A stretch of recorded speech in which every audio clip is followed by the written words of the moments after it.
Dans cette capsule, nous allons faire le lien entre le schéma de Lewis et le caractère acido-basique de molécules ou d'ions. Commençons par un rappel sur la configuration électronique de 4 atomes que l'on rencontre couramment dans les molécules organiques. L'hydrogène, le carbone, l'azote et l'oxygène.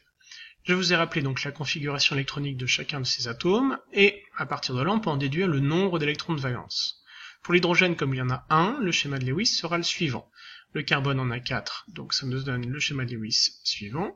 L'azote en a 5, donc on voit apparaître la présence d'un doublé non liant. Et l'oxygène a 6 électrons de valence, donc là on a 2 doublés non liants.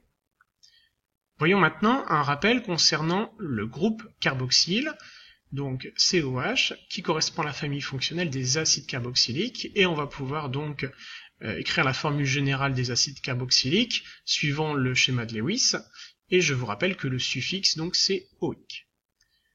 Donc comme l'indique le nom de la famille fonctionnelle, les acides carboxyliques, que l'on note RCOOH, ont un caractère acide. Leurs bases conjuguées sont les ions carboxylates, donc on retiendra la terminaison en OAT, et on les note RCO-.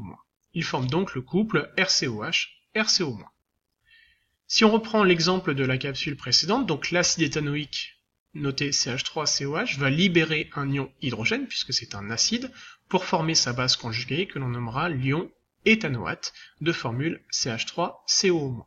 Donc la demi-équation s'écrit CH3COH donne CH3CO- plus l'ion hydrogène. Maintenant, voyons ça sous l'aspect du schéma de Lewis. Donc là, je vous ai fait le schéma de Lewis de l'acide éthanoïque, et on a la liaison oxygène-hydrogène qui est fortement polarisée. Donc, le doublé liant va être récupéré entièrement par l'atome d'oxygène.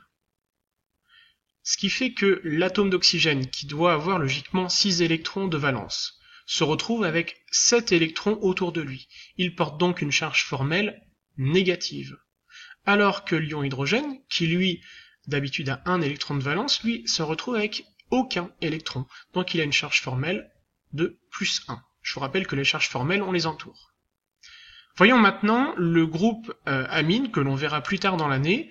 Donc je vous fais un descriptif très rapide où on a la formule générale selon le schéma de Lewis et donc on voit le doublé non liant sur l'azote. Alors notez que là il s'agit d'amines primaires, on y reviendra un peu plus tard.